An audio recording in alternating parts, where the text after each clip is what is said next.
Hi, everybody. Welcome to the Worldview.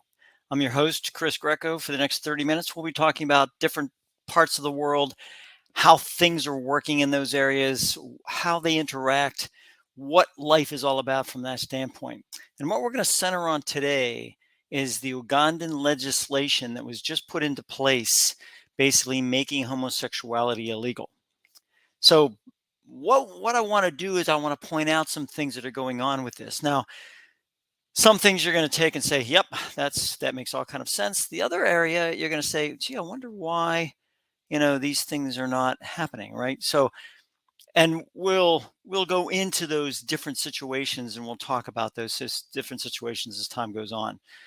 So, I think the first thing we need to do is to talk about the legislation itself, and basically, you've seen all the different types of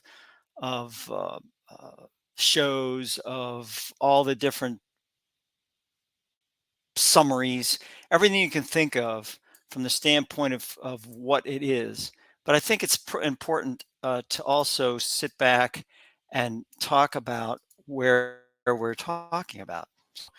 Remember that this is the worldview. As the worldview goes, it's very important to understand how the world is.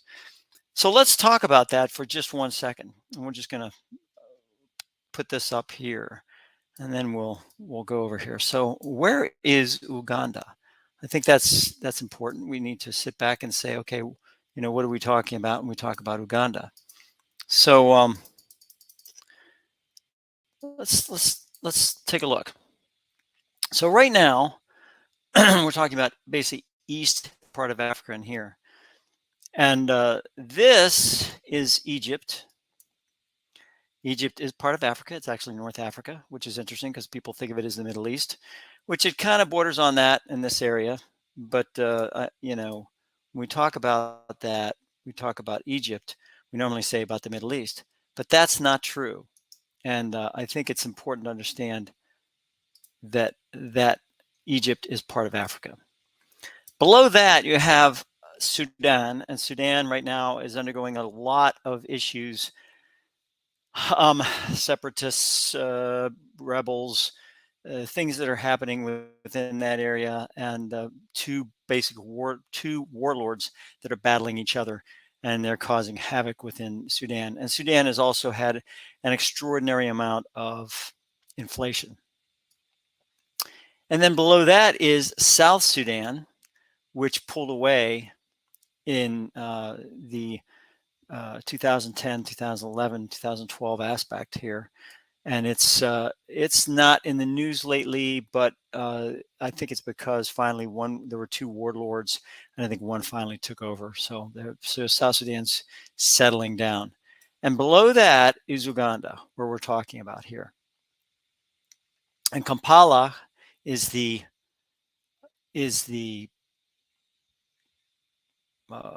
capital. Entebbe, if you want to learn about Entebbe, this was a major city in the news in the 1970s whenever the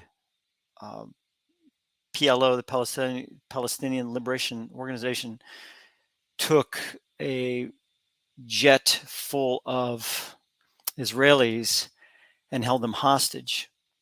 And the Israelis put in a rescue mission.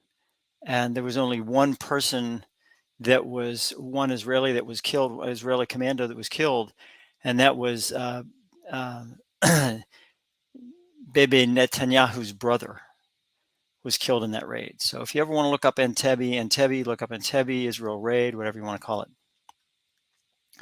And this is important. Uganda is important because right now there is a oil pipeline that is being put in by the French and the Chinese, Total Energies for the French, and they are going to go down here towards Tanzania and through here into a port located, I think, here.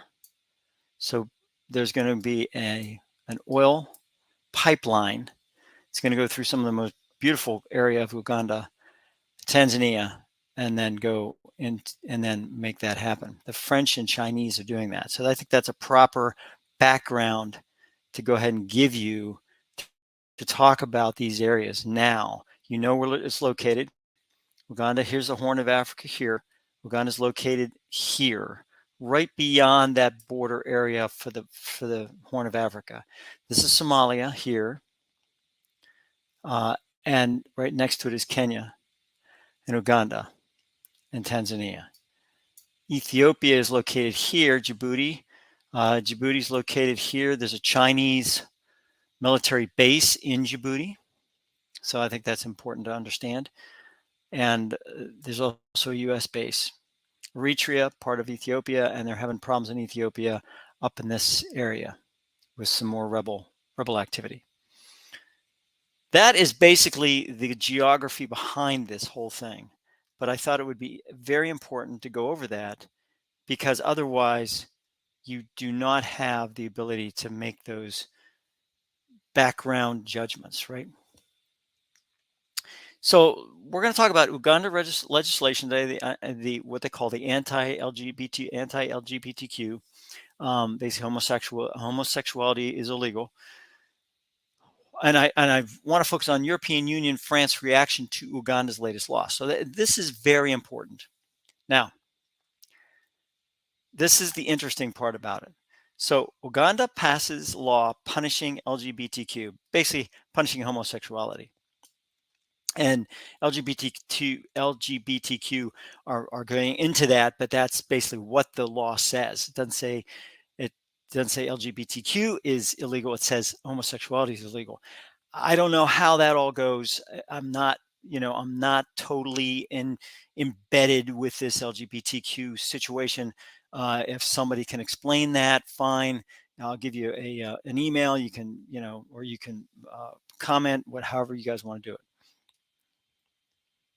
So Western reaction is mixed on this whole situation.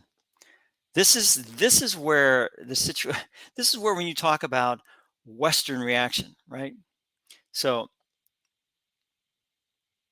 UK, US, or US, UK, UN all renounce laws. Yep, it's not, it's against, human rights. I mean, they're very, very, very big on that. It's not a qualifying remark. It's bang. It is unequivocated. This is not right. So that's one thing. European Union regrets the law signing, right? The EU foreign minister states that. I have that in the references in the back. So he regrets the law being signed. You notice how that works, right? European Union regrets the law being signed. And at one point, US, the UK, the US and the UK, specifically US, say they're going to start sanctioning Uganda. Which, trust me, you start sanctioning countries because of the laws that they pass. If you start that down that road, that is going to be an interesting way to go, because I'm sure that Europe has laws that they sign that we're totally against, but we don't sanction them. But yet we're going to sanction Uganda for that law. So I just, and everyone sits there and says, well, they deserve it. Okay, they've earned it. Maybe they've deserved it, whatever the situation is. But once you make a precedence, then you have to sit back and say, which are we going to pick and choose how we're going to work this. So that's going to be a very difficult path for the U.S. to go down. And the U.S. leadership doesn't understand that. If they do understand that, then stating that they're going to do sanctions, I don't know about the competence of the diplomats and U.S. Politicians.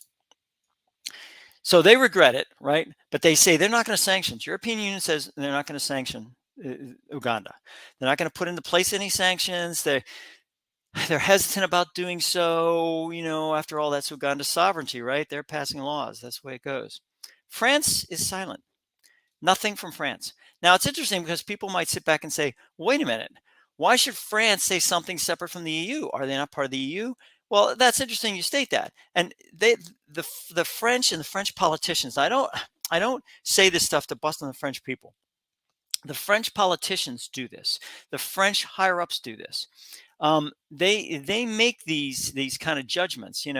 They let it go with the EU. They're not agreeing with the EU. The France is saying, oh, well, as EU is kind of there. It's the same thing in the United States. Whenever there's a law passed, or something is said by the federal government, that doesn't mean that all 50 states are behind that.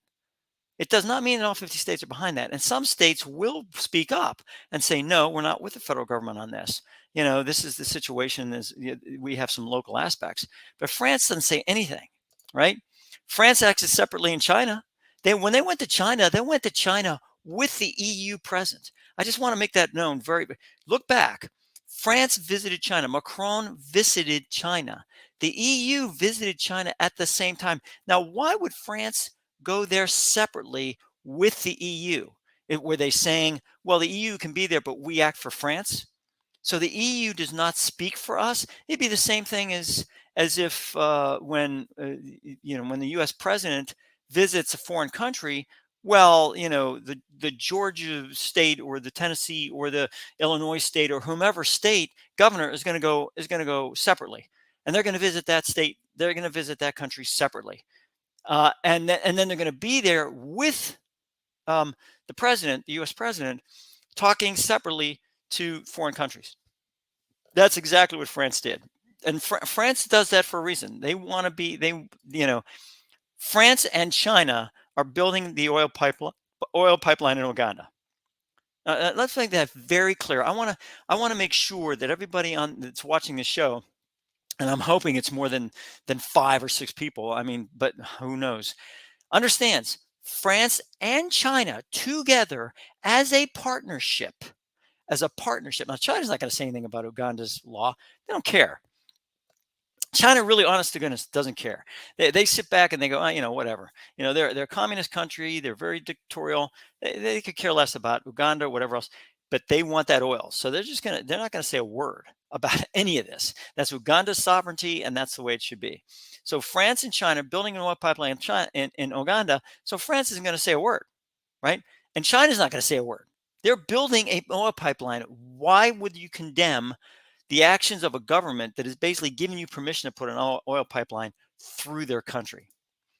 So the France oil company CEO did make a vanilla comment, right? Total Energy's CEO. And this is really a vanilla comment because you could take it either way. Now, the LGBTQ community will undoubtedly take it one way, and the Uganda government will take it another way. So this is the statement. You make your own decision. Total Energy Company, respect for others is a core value at Total Energies. And the reference is at the bottom. Respect for others is a core value at Total Energies. So what does that mean? Well, LGBTQ community will say, this respect for LGBTQ people. Uganda government will say, it's respect for us as a sovereign nation making the laws for our people. So basically, by making that statement, Total Energy has covered all areas because anybody can perceive that. You press them. Do you mean respect for others meaning respect for LGBTQ, or do you mean respect for others meaning respect for the sovereignty of Uganda, and the laws that are passed in Uganda and the respect for those laws? What does that mean? Their Total Energy. What does that mean? So it's interesting how the Total Energy is kind of making that work. So why am I singling out France? Well, France wants to broker peace between Russia and Ukraine. Isn't that interesting? They want to broker peace between Russia and Ukraine. And they want to be the power in Europe. They've done that because of Gaullism, right? The Gaullism. A Gaullist is an individual that believes in basically in France as the mainstay for all, as the go-to country to make sure treaties are passed and all that. Treaties are Versailles, Treaty of Paris Climate Accords. All these things are done in France. Why? Why are they done in France? I just never quite understood that, but that's what they do because they bring people in and they think, France is this peacemaking type country. So France is still silent on the issue. They haven't said a word. They have not said a word. Now, maybe coming out with a show, maybe they will. Maybe, I'm not saying that this show has got any any type of clout whatsoever. Trust me, I don't perceive this at all. The only thing I try to do is pass on information. This episode is pretty opinionated, but it's still based on facts. It's still based on facts. The lack of comment by France is a fact. It's not something I just made up. I've looked. I don't see any comments by France. So that's what we have here. So I'm gonna when I put out this book on France, and I'm gonna put out a book on France very soon. It's going to include this chapter. It's going to include the chapter about Uganda and the different areas. Because I think that's important to be able to bring up and to be able to have. So, and these are the references when we talk about this. But I wanted to talk about one more thing before I let you go today, and that is that France, and it's really funny. Even my own family says, Dad, you got to stop with the France thing. I'm sorry, but I mean, we really should not trust French leadership. I'm sorry, we shouldn't. Their own people, the French people, do not trust French leadership. I mean, for that matter, do the U.S. people trust the U.S. government? I don't know. You put out a survey, but the bottom line is, I mean, it's very evident. Also, what's not going on in France from the standpoint of the retirement aspect? Like I don't see anything here. I mean, here's what I see, right? Here's the Uganda rights activists, right? That when I talked about Uganda, Canadian, U.S. president, South African filmmaker, global health groups, CEO of Open for Business, Human Rights Watch, Norway's foreign minister, Johannesburg resident, all these different people are coming in and they're saying that. The EU is saying, President Robert Masola condemned Uganda's adoption, right? That includes the death. Masola said the law was deeply worrying and undermined human rights. Parliament has repeatedly reaffirmed that people should be allowed to live how they wish to live, blah, blah, blah. That's it. Same-sex relations. So the U.S. threatened to cut. So it goes through that whole thing, right? So, and then this one from Reuters talks about the different aspects of what's going on there. So again, all the different reactions to that. So you have this situation where I mean, let's get back to France just for a second here. So France doesn't want to comment separately on the situation. They're going to kind of go with the EU aspect, the foreign minister, which says, "Oh, we regret it," And then you sit back and you say, "Well, Chris, why are you busting on France? What's the situation?" Back after World War I, Woodrow Wilson and the Europeans tried to do something called the League of Nations. Now, the U.S. didn't want to get involved in the League of Nations. They felt that they had fought in World War I, Expeditionary Force, and they wanted to kind of be isolated. So they didn't do it. So who was in charge of the League of Nations? Who basically, who was in charge? All right.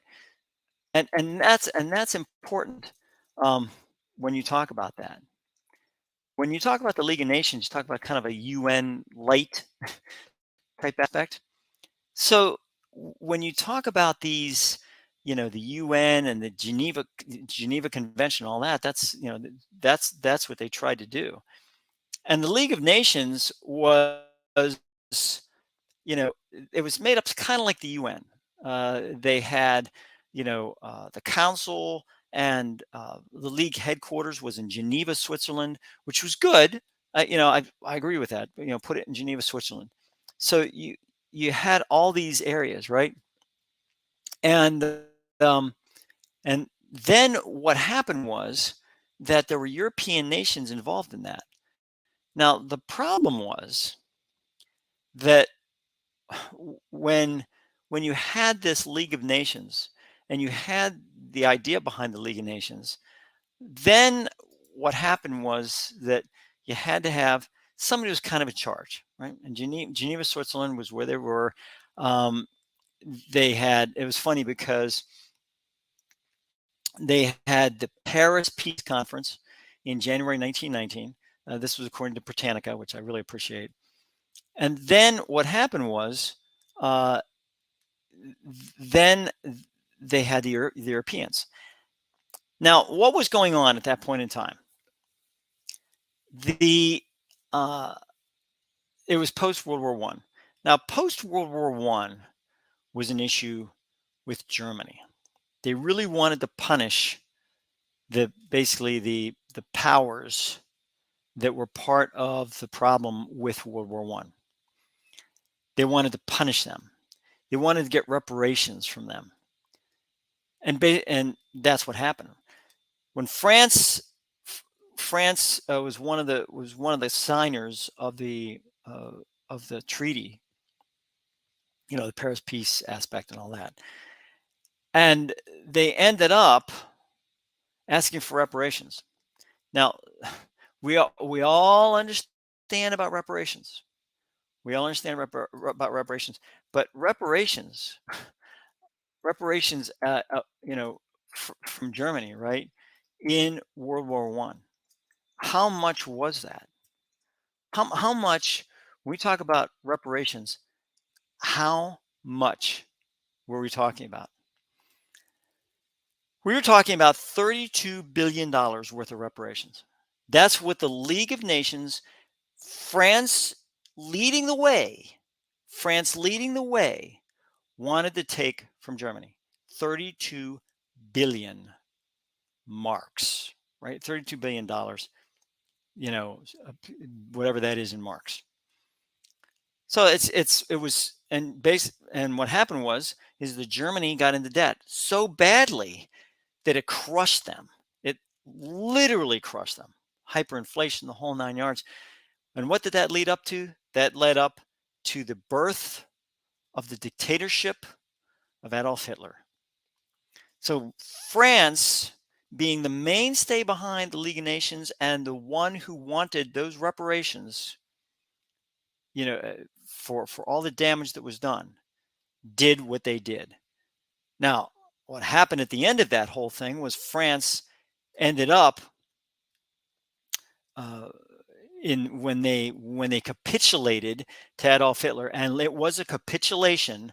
It's stated that way in history books, and it is that way. Capitulated to Adolf Hitler in World War II. Adolf Hitler made sure that surrender document was signed in the same railroad car that Germany signed the armistice for after World War One, to embarrass the French, because the French had embarrassed the Germans. And this is the country that we're relying upon to get what we need to get to be able to broker peace. So, yes, this program is about, how we really, really need to be careful when dealing with the French. We really need to be careful. French, and this is French authorities, French politicians. These are individuals that are solely out for themselves. And it's very evident by the situation that's happening in Uganda right now. So you can sit back and you can say, hey, this has been a one-sided discussion. But you can go out to the references, you can go out to the history, you can go out to those different areas, and you can sit back and take a look at that. And it's I mean, it's pretty horrible. I mean, it's pretty bad situation. And here we go. The Treaty of Versailles, right, was part of that. You don't believe me? Here you go. You can look it up yourself. I mean, that reparation thing. I mean, you can definitely look that up yourself. You can take a look at it, and you can sit there and you can say, "Oh, yep, this is it right here. Take a look at it," and you can sit back and say, "Could this have all been prevented?" What happened after World War II? After World War II, thanks to Truman, the UN came into play, and instead of reparations from Germany, It was a rebuilding aspect, a rebuilding that, I don't know how much the French put into the rebuilding effort, but basically the there was a rebuilding aspect that went into Germany and Japan, two of the major Axis powers. That is the difference between World War II and World War One. And I'm not saying that the U.S. is, trust me, I'm not saying the U.S. is perfect by any stretch of the imagination. We have done things very similar to what the French are doing. But we sit back and we constantly seem to have this draw towards, France as an ally. And I sit back and I go, yeah, okay, we need to give them another chance, but dadgum, I have personal experience with what happens when you give them chances. And then, you end up getting into a real bind here. So I'm going to leave it with that. The summary of this show is this. The worldview and the world perspective sometimes just don't really line up. I mean, they just don't. If you have France and France has, is dealing with China, remember that 6 degrees to China thing? France is dealing with China. China and France are building a pipeline in Uganda. Uganda passes a law that nobody seems to like, but the French are silent on it. Instead, they're kind of going with the European Union. The European Union foreign minister is very vanilla about the whole thing. The president is kind of rejecting it, but the foreign minister is kind of like, well, we regretted signing type aspect, trying to do this whole politician thing, diplomatic thing. Just understand, Uganda is a sovereign nation. There are laws we pass here that people don't like in other areas, and they're bound to reject it or whatever else. But I doubt very much if they're going to put sanctions on the U.S. because of laws that are passed. And if they do, so be it. I mean, the U.S. seems to do whatever they need to do. But Russia's the same way. It's a situation where Russia's the same way, China's the same way. Shanghai Cooperation Organization says, they talk about sovereignty aspects, and that's a big deal when you talk about Uganda. And remember, Uganda is an ally. If they're an ally of us, of the U.S., they provide African Union troops. We have relationships with them. They helped us, when the situation with South Sudan. There's a lot of things that they've done for us and with us. So we have to remember that in the long range of aspects. Maybe we can't get them to change the law, but maybe the idea is that we can, talk to them and get them to somehow be able to make the law more palatable for everyone concerned. So that's it for this episode of Worldview. Thank you very much for watching and hearing my soapbox on the soapbox aspect. But if you have any problems or any situations where you feel that maybe I got off track or there's a problem with what I've said, please let me know. You can contact me at this email. Be more than happy to respond to any email that I get on another show. So thanks again so much for listening and for watching. And remember, always try to take in consideration, especially with media aspects, about a world view. And with that, have a great day.